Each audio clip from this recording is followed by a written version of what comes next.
Hi, in this video I will show you how to connect the Wi-Fi on Hisense Smart TV. So in order to connect to your Wi-Fi, I have in here this article that can help us with that.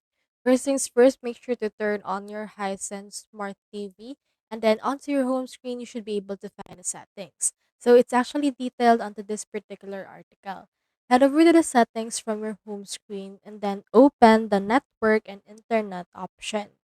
So you can actually connect the internet using your wireless LAN, or you can also toggle the Wi-Fi on using that case.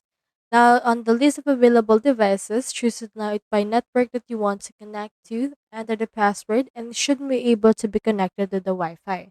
However, if you want to go over the wired, you can head over and then connect an Ethernet cable to your Hisense TV in order to connect those two together. That way, the internet will be supplied through a wire connection and it's much more stable that way. So that's all there is today, and I hope this video helped you out.